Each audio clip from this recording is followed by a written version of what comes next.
Alright, Shalom Akim. Before I begin, I want to start off by giving infinite praises, honor, and glory to Yahweh, Bahashim Yahweh Shai, Bahashim Makakudash.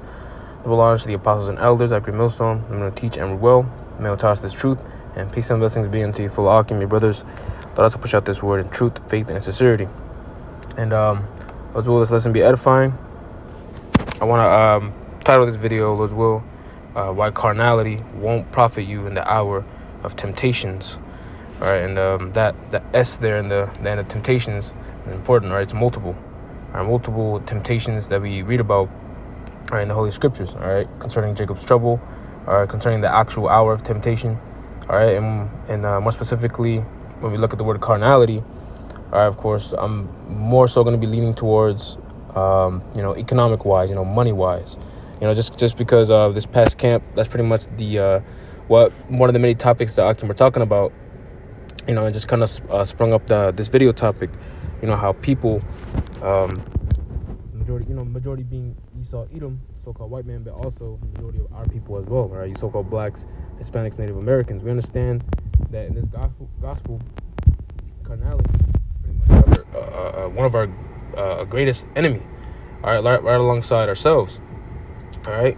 And one thing that we know concerning the scriptures, the love of all money, the love of money, not only is it the root of all evil, but when you have a carnal mindset, especially when you read the scriptures, especially when it concerns the end times, we know very, very well that money isn't going to be something that's going to profit us in that day.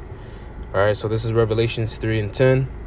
It says, "Because thou hast kept the word of my patience, I also will keep thee from the hour of temptation, which shall come upon all the world to try them and to dwell upon the earth."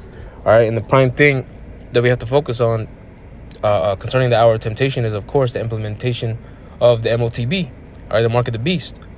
All right, we know it's going to be that chip, and we understand that us not taking it is going to come with serious repercussions. All right, the choice, all right, to not take that chip, the choice to not bow the knee, all right, to Esau, Edom, the enemy, all right, with the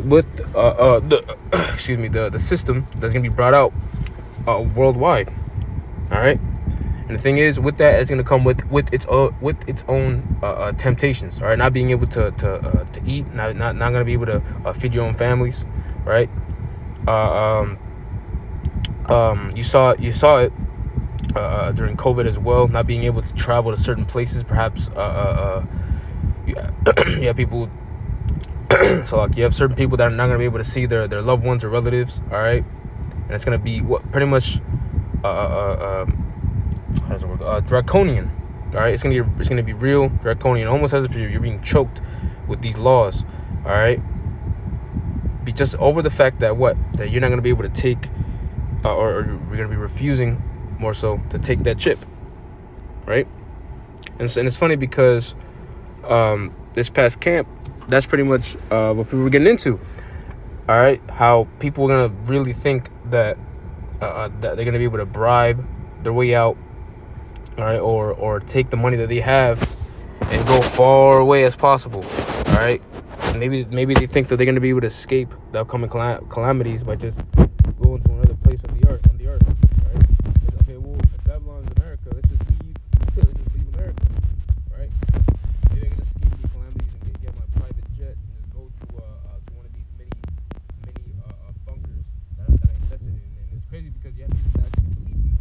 All right, now again, not only Esau, Edom, but our people, they're pretty much going to be walking straight up to a cliff, all right, to an open grave, all right, because it's their belief in that system, their belief in that that belief they can just find and make their own salvation, so to speak. That's what they believe, right?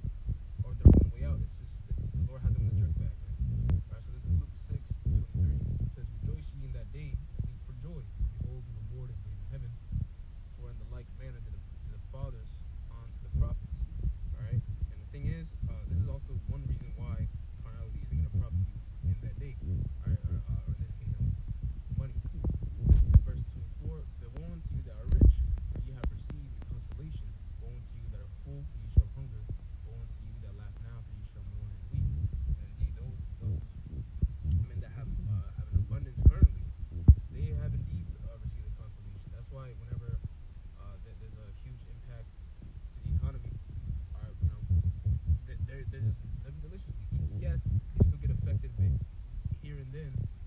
still well off, for lack of better words. They're more well off more than most brothers in the camp. Most brothers that believe, right? But you gotta remember, the Lord set them up, all right, ultimately just to be judged, to show them, to show us really, that even in their highest state, that's not gonna get them anywhere, man. Highest state in the terms of this world, men that actually believe in FRNs, Federal Reserve Notes, all right, concepts brought up by Esau, Edom, as well as these other nations, right? So they indeed have received the Constitution. They're chilling, all right, for the most part, all right. And woe, okay, so woe meaning death and destruction. Death and destruction be, onto those higher ups that where they are currently at, man, all right, in their current stature. All right, because ultimately it's not going to profit them in that day, because Yahweh Shem Yahushai is not going to be with them. All right, Yahweh Shem Yahushai is going to recognize value in the multiple and six-figure numbers, man. All right, and the thing is, these same people that are to where the scriptures, to really Yahushai is telling them, whoa, they're also what anti-Hamashiach. They're not going to be with the prophets, man. All right, instead of what, they're going to believe in their riches. They're going to believe that they themselves are going to be safe in that day, and that what they have currently, what they believe is substance, all right, is what's going to be the standard in that time, man. All right, when the scriptures say that even the mighty man should cry there bitterly, right, crying for wine in the streets, Proverbs 30. 37 says, two things have I required of thee, deny me them not before I die. Remove far from me vanity and lies, give me neither poverty nor riches. Feed me with food convenient for me, lest I be full and deny thee, and say, who is the Lord? Or lest I be poor and steal, and take the name of my power, Yahweh Shem Yahushai, in vain. Right? So here it is. These other individuals, they haven't removed themselves from vanity. As a matter of fact, they embrace it, right? They've given into riches. They've given into things that are just very convenient of them, right? Ultimately, it's a false balance. And the Lord, for a fact, the Lord is dealing with this, because here it is. Yeah, you have some brothers that are well off, but even then, Yahweh Shem Yahushai have put you on a certain level to where even at that, whatever stature brothers are in, whatever status brothers are in more so, all right, they still have a balance to work out. They still are in this state to where they don't have things that are full to where they can just question the Lord. Nor are they in the most lowest of state to where they're just questioning the Lord either. All right, and that's pretty much the most perfect state to be in. And the reason why I'm bringing that out is because I'm just trying to give a perspective as to how what's the word? Decentralized these people are, man. All right, these people that are just caught up in their own riches, people that are caught up in their own carnality. All right, when you're reading Isaiah, I might get it later. Isaiah 32:2. Scriptures say that a man, is going to be a shade in that day, from the tempest, right? They're going to be able to withstand the things that's going to be brought up to them, right? And that's going to come from them pretty much believing in anything that's anti-carnal, all right? Things that can't be seen with the naked eye, all right? And one of those things that can't be seen is ultimately the Lord, all right? And doing the work that He commanded. That's why when you read in 2 Ezra 9, we know that through thy works, all right, we're going to be able to achieve that salvation. Isaiah 33:6, the wisdom and the knowledge, those are the things that profit us. The scriptures say that those things are counted as the strength of our salvation.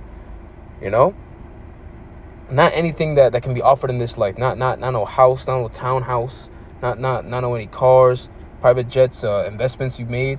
None of that, man. All right, valueless. All right, you can count those things, but not only but dung, but just things that are just below the men of the Lord. Really below Yahweh and Yahushai. All right. This is 2 Corinthians 10:3. For though we walk in the flesh, we do not war after the flesh. For the weapons of our warfare are not carnal, but mighty through the Most High, to the pulling down of strongholds. All right, if you keep reading, it goes into just that. All right, how the tools that we have at our disposal is pretty much used to put down not only these other doctrines, but pretty much any other thing that's just evil. Things on the left hand side, things that are not for Yahweh Hashem Yahweh Shai. And the thing is, the belief that people think that their substance can be weaponized. You know, that they're mighty through these different tycoons and businessmen, right? They believe themselves that they are mighty themselves without the Most High. But nevertheless, that's foolishness, right? So I'm ended off with the scripture I quoted earlier, Isaiah 30. Yep, Isaiah 32:2 says, "Behold," that's lucky. It says in verse 2, it says, "And a man shall be as an hiding place from the wind, and a covert from the tempest, as rivers of water in a dry place, as the shadow of a great rock in a weary land." And indeed, America is going to be a land not only dreadfulness, but very, very weary. All right, people will have great unease. People are going to be tempted, like I brought out earlier. All right, and that time, a time where this great darkness is going to cover the land. Here it is, a man of the Lord. It's going to be a hiding place from the wind, meaning a safe haven. You know, Yahweh Shemel Shai is going to be with that man. He's going to be, really, he's going to have an abundance in that time. And those people that have counted themselves as rich, are counting themselves as something, when truly they're nothing, they're going to be pretty much caught up. All right, they're going to be the ones seeking that man. They're going to be the ones that are going to be just a fart in the wind. All right, valueless. All right, they're going to be the ones that are going to make that land weary as well. All right, so those men that truly think, you know, that the things that the eye can see can truly profit them in that day, they got nothing coming. You know, so those on this video was edifying. I'm going to close out by giving all praises, honor, and glory to Yahweh Ba'ashem Yahweh Shai, Ba'ashem Kakadash. Again, double honors to the apostles and elders. I agree with most of them. I'm going to teach them well. And peace and blessings be unto you, full of Akim, your brothers, that also push out this word in truth, faith, and sincerity. And with that, I'm going to say Shalom.